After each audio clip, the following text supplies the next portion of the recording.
Dios, ¿dónde estás? Audiolibro de John Bevere.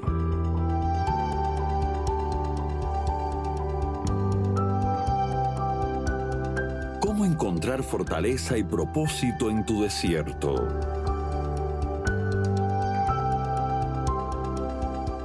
Dios, ¿dónde estás?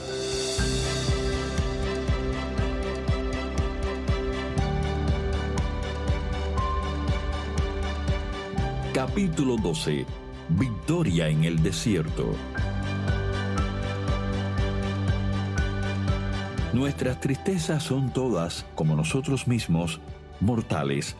No hay tristezas inmortales para almas inmortales. Llegan, pero bendito sea Dios, también se van. Como aves del aire vuelan por encima de nuestras cabezas, pero no pueden hacer su morada en nuestras almas. Sufrimos hoy, pero nos regocijaremos mañana. Charles Spurgeon. Cuando la gente no acepta la dirección divina, se desenfrena, pero el que obedece la ley es alegre. Proverbios 29:18.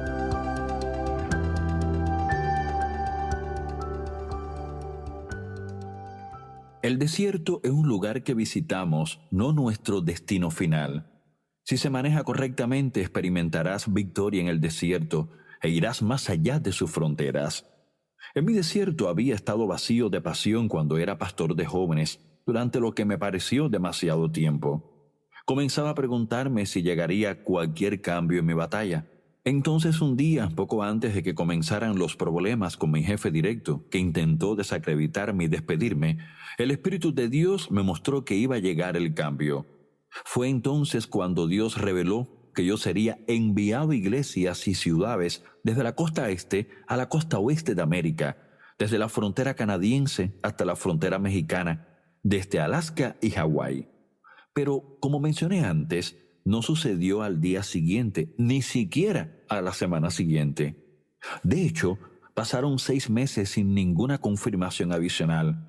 Entonces, un día mi pastor principal entró en una reunión y dijo que el Señor le había mostrado que uno de sus pastores, éramos un equipo de 11, viajaría pronto a tiempo completo y ya no serviría en el equipo de nuestra iglesia. Entonces dijo: John Bevere, ese hombre eres tú. Aún así pasó más tiempo, otros 6 meses para ser exacto, más tiempo caminando por el desierto. Entonces, en un periodo de solamente 3 semanas, recibí 7 invitaciones para predicar. Una estaba a 1 hora de la frontera canadiense, una en la costa este de Florida, otra a 1 hora en auto del Océano Pacífico y una estaba en la frontera mexicana. Entré en la oficina de mi pastor para preguntarle qué hacer al respecto, y él se rió y dijo: John, te dije que el Señor me había mostrado esto. Parece que tu momento ha llegado. Poco después, en enero de 1990, durante un servicio de dedicación, el pastor impuso manos sobre Lisa y yo, y hemos estado viajando a tiempo completo desde entonces. Es seguro decir que hemos visto mucho, y no puedo exagerar demasiado con la palabra mucho, fruto en nuestras vidas. Porque esperamos el tiempo de Dios en lugar de lanzarnos nosotros mismos cuando yo creía que estaba preparado. Anhelo ver los mismos resultados para ti en tu llamado. Por eso, como un hombre de 60 años que ama mucho al pueblo de Dios, he sido contigo todo lo crudo, sincero y abierto que he podido. Quiero que tengas éxito en tu destino. Por lo tanto, permíteme ofrecer algunos pensamientos finales importantes. El propósito y destino correctos.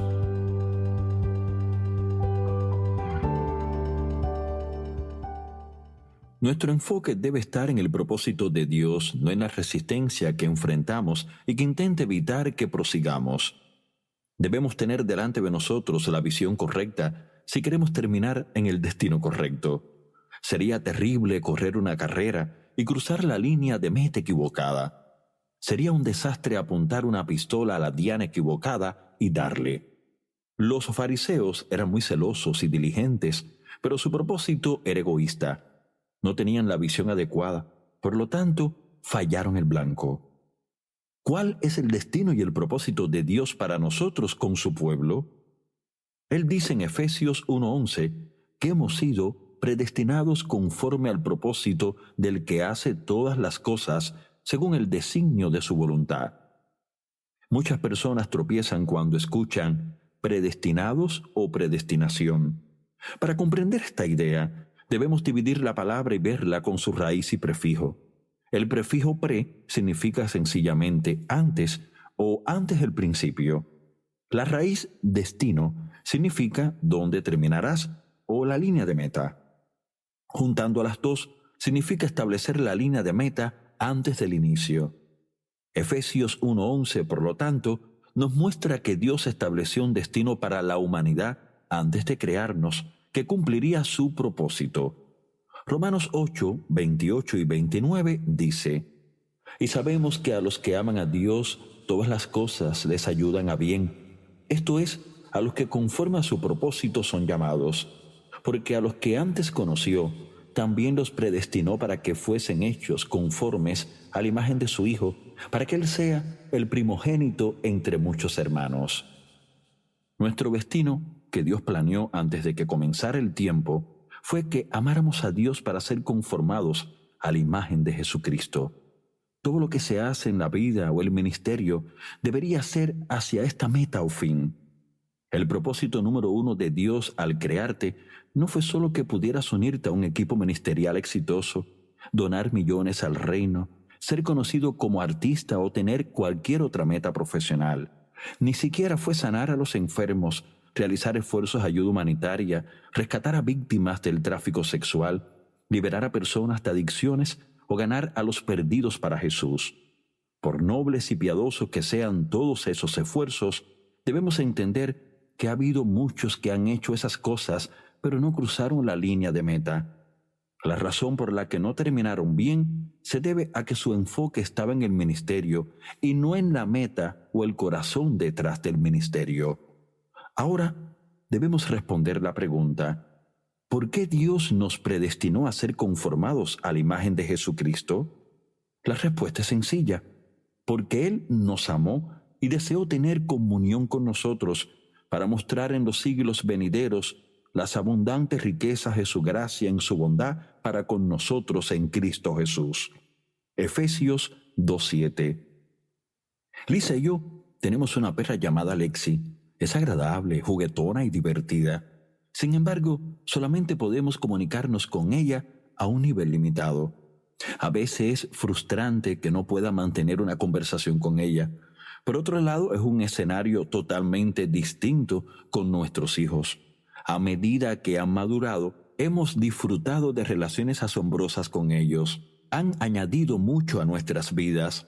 Por eso nos creó Dios. Él no desea el nivel bajo de comunión que yo tolero con Lexi. Él quiere hijos e hijas con los que se comunique a nivel del corazón. Ese fue su propósito desde el principio. Cuando creó al hombre y lo puso en el huerto, el Señor caminaba con Adán y tenía comunión con él, debido a su amor por él. Uno de los descendientes de Adán captó el propósito de Dios y está registrado de él. Caminó, pues, Enoc con Dios y desapareció porque le llevó Dios. Génesis 5:24.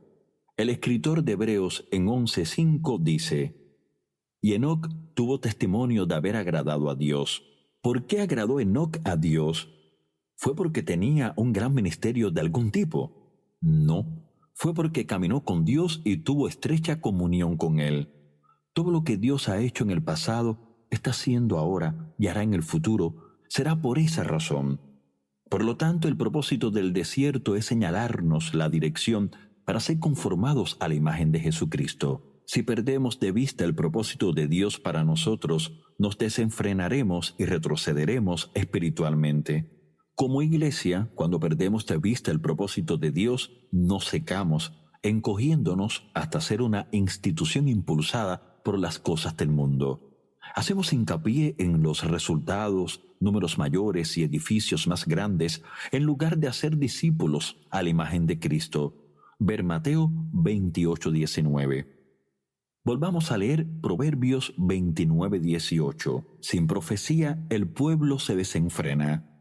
El freno del que Dios habla evita que nos conformemos con el llamado de bajo nivel, que es cualquier cosa que no representa ser conformados a su imagen y semejanza. Es el freno lo que evita que estemos satisfechos hasta ser conformados a su imagen y contemplarlo a Él cara a cara y ver revelada su gloria. Es el freno el que evita que aceptemos cualquier cosa que no sea su perfecta voluntad. Este freno evitará que estemos tranquilos y que hagamos cosas a la manera que las hace el mundo, que las hagamos a la manera de la carne.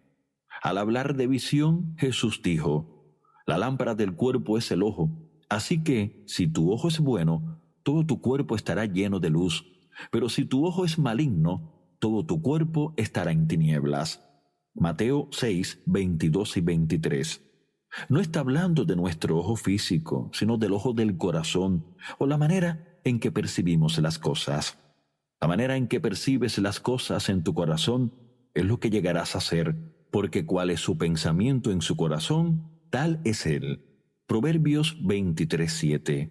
La manera en que ves las circunstancias en las que te encuentras determinará cómo sales de ellas. Los 2 espías que fueron a reunir inteligencia a la tierra prometida vieron todos las mismas vistas, las mismas ciudades fortificadas, los mismos gigantes y los mismos ejércitos de las naciones cananeas. Sin embargo, 2 de ellos, Josué y Caleb, lo vieron de un modo totalmente distinto al de los otros 10. Los 2 lo percibieron de la manera en que lo veía Dios, y los 10 percibieron la tierra prometida con los ojos de la experiencia natural o sus propias capacidades y fortalezas. Debido a que su ojo era malo, el resto de su conducta, o como dijo Jesús, todo su cuerpo, también era malo. Ellos hablaron con su boca y respondieron con sus actos de una manera contraria a la voluntad de Dios, y Él dijo que su reporte era malo. Ahora bien, díganles lo siguiente: tan cierto como que yo vivo, declara el Señor, haré con ustedes precisamente lo que les oí decir. Todos caerán muertos en este desierto, ya que se quejaron en contra de mí. Cada uno de los registrados que tiene 20 años o más morirá. No entrarán a ocupar la tierra que yo juré darles, excepto Caleb, hijo de Jefone, y Josué, hijo de Nun. Números 14, del 28 al 30. ¿Qué causó que los 10 espías dieran un reporte que hizo que nunca vieran lo que Dios les había prometido? Fue como percibieron lo que estaba delante de ellos. No era visión profética, sino visión natural. Lo que vieron fue lo que reportaron. Para poder salir victoriosamente del desierto, debemos ver las cosas como Dios las ve. Los hijos de Israel ya se habían estado quejando por más de un año antes de que Dios enviara a los espías a la tierra prometida. Su perspectiva ya era mala y el freno había sido descartado. Por lo tanto, cuando Dios les permitió ver la tierra que fluía leche y miel, ellos rechazaron las cosas buenas que vieron y en cambio se enfocaron en los gigantes que había en la tierra. Quienes ven solamente el desierto y las dificultades relacionadas con él, morirán en su desierto. Quienes mantienen sus ojos fijos en aquel que promete y en la visión que él ha puesto delante de ellos, saldrán del desierto como guerreros santificados, preparados para tomar y vivir en la tierra prometida, puesta delante de ellos para la gloria de Dios. Por tanto, no desmayamos, no nos desenfrenamos, porque esta leve tribulación momentánea produce en nosotros un cada vez más excelente y eterno peso de gloria, no mirando nosotros las cosas que se ven, sino las que no se ven, percibiendo las cosas como Dios lo hace. Pues las cosas que se ven son temporales, pero las que no se ven son eternas. Segunda de Corintios 4, del 16 al 18. La longitud de tiempo y los sufrimientos experimentados en el desierto, comparados con lo que ganaremos, se consideran un reto leve y momentáneo. Desde luego, cuando estamos en medio del desierto, ver la experiencia como un trato bueno es difícil, a menos que tengamos la visión de lo que llega después de salir del desierto. Cuando yo estaba en medio de tiempos secos en mi pasado, sin duda no parecían un momento. A veces pensaba, ¿va a terminar esto alguna vez? ¿Alguna vez llegará a pasar lo que Dios prometió? Es entonces cuando rápidamente tuve que derribar esos pensamientos y alentarme a mí mismo en el Señor. Recordaba las profecías que se habían dado anteriormente sobre mí y mediante ellas peleaba bien. Ver 1 de Timoteo 1:18. Las profecías eran la visión de Dios para mi vida, como Él me las reveló por su Espíritu mediante su palabra. El alma es el campo de batalla en el desierto. El alma está formada por tu intelecto, emociones y voluntad. La voluntad es esa parte de tu alma que decide si escoges seguir el camino de Dios o el camino de la carne, si verás las cosas como las ve Dios o si prestarás atención a tu aflicción en el desierto. Pedro escribe: Queridos amigos, ya que son extranjeros y residentes temporales, les advierto que se alejen de los deseos mundanos que luchan contra el alma. 1 de Pedro 2:11. Todo se reduce a quien es el centro de tu enfoque, el Señor o tú. Los deseos carnales que batallan en tu intelecto y tus emociones se enfocarán en intereses egoístas que te alejarán de tu visión piadosa, porque el camino de Dios no es el camino del yo, sino el camino de negación del yo. El evangelio que ha sido predicado y aceptado por muchos en la actualidad ha sido un evangelio de comodidad para la carne. Muchos de los mensajes generalizados no nos alientan a crucificar la carne, sino más bien a acomodar y satisfacer los deseos que realmente batallan contra la meta final de ser conformados a Jesucristo. A menudo el enfoque es: ¿qué puede hacer Dios por mí?, en lugar de ¿qué desea Él de mí? El evangelio de comodidad no hace hincapié en la realidad de los sufrimientos que conlleva seguir a Cristo y ha causado que muchos se conformen con un estilo de vida complaciente. Tal evangelio no ha equipado a los creyentes para ser soldados de Dios. El apóstol Pablo toca este tema al escribir a su discípulo Timoteo: Soporta el sufrimiento junto conmigo como un buen soldado de Cristo Jesús. Ningún soldado se enreda en los asuntos de la vida civil, porque de ser así, no podría agradar al oficial que lo reclutó. 2 de Timoteo 2, 3 y 4. Debido a este evangelio de comodidad, si experimentamos resistencia o dificultad, buscamos una ruta de escape en lugar de enfrentar la dificultad y seguir adelante. La visión que nace mediante la enseñanza del evangelio de comodidad no es la visión celestial o profética, sino más bien una visión egoísta. Pablo también escribe: Por lo tanto, rey Agripa, obedecí esa visión del cielo. Primero les prediqué a los de Damasco, luego en Jerusalén y por toda Judea, y también a los gentiles, que todos tienen que arrepentirse de sus pecados y volver a Dios, y demostrar que han cambiado por medio de las cosas buenas que hacen. Unos judíos me arrestaron en el templo por predicar esto y trataron de matarme. Hechos 26, del 19 al 21. Hay muchas visiones en el mundo, pero solo una visión del cielo, que es la voluntad del Padre. Notemos lo que dice Pablo: Unos judíos me arrestaron en el templo por predicar esto y trataron de matarme. Él iba siguiendo la visión celestial y experimentando una gran resistencia.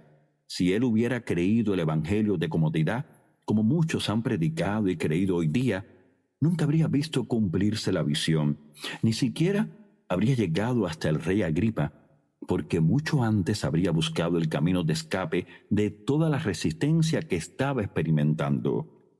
Jeremías fue otro hombre de la Biblia que seguía la visión celestial y como resultado de su obediencia experimentó mucha persecución verbal y mental. Un día se cansó de todo aquello y comenzó a quejarse un poco. Dijo: ¿por qué es prosperado el camino de los impíos y tienen bien todos los que se portan deslealmente? Jeremías 12:1. Dios no respondió con empatía. Dijo: si corriste con los de a pie y te cansaron, ¿cómo contenderás con los caballos? Jeremías 12:5. En otras palabras, Jeremías, si estás cansado de los soldados de a pie del diablo, ¿qué vas a hacer cuando te enfrentes a la caballería del diablo?